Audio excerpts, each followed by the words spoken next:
यो न्युरो होइन डौडे हो हाम्रो घरतिर डौडे भन्छ यसलाई नेपालीमा।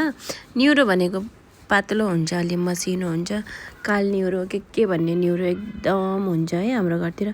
यसलाई मैले राम्रो गरेर धोइसकेछु अनि यसको यो जो कुलिङ कुलिङ परेको छ यो अलग बनाउँछु। यसको मैले अचार बनाउँछु।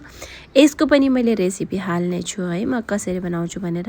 अहिले म यसको सिर्फ डन्ठाको मात्रै बनाउँदैछु सब्जी। अनि बुढोलाई मैले भने यसलाई थ्याच गरिदिनु अलि बिचपट्टि भनेर। मोटो मोटो छ नि त चिर्न पनि सक्छ लेकिन मलाई यस्तो राम्रो लाग्छ यसमा चडक्कै भित्र के नमक खुर्सानी जति हाल्यो भने भुट्यो भने भित्र एकदम राम्रो तरिकाले लाग्छ। अनि त्यही भएर मैले बुढोलाई भन्छु सिलपट्टाले कचकच गरिदिनु भनेर। मजासँग यस्तै गरेर मैले काटेँ। अनि यहाँ के राम्रो खासै राम्रो पाउँदैन क्या यहाँ। अब यो पनि मलाई त एकदम मिठो लाग्छ।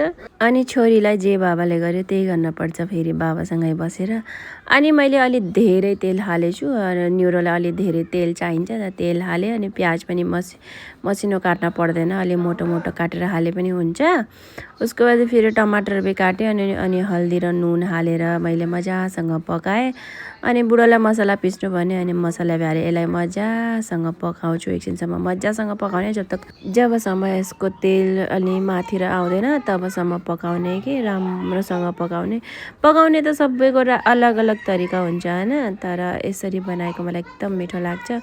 अनि जिरा र मैले फेरि धनियाँको पाउडर हालेँ। यसलाई पनि एकछिन पकाउँछु एकछिनसम्म। अनि एउटा कुरा अगर हजुरलाई मेरो भिडियो सचमै राम्रो लाग्छ भने लाइक फलो सेयर गरिदिनु होला। मलाई हजुरहरूको एकदम सपोर्टको जरुरत छ है। अनि मसला पनि पाकिसक्यो थियो मेरो। माथिबाट मैले यसलाई हालेर ढाक्दै पकाउँदै गर्छु। कति देरसम्म पकाउनु पर्छ यसलाई त अलि।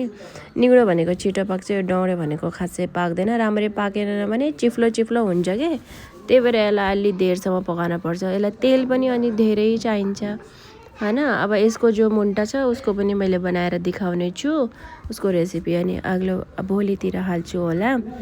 अनि यो एकदम पाकेर रेडी भइसकेछ। ल हामी अब खाना पनि सुरु गर्यो। अनि मेरो छोरीहरूले फेरि बुढोलाई खानै दिन्न। कोही यताबाट झुन्डिन्छ कोही उताबाट झुन्डिन्छ। यस्तै त हो बाबा भनेको।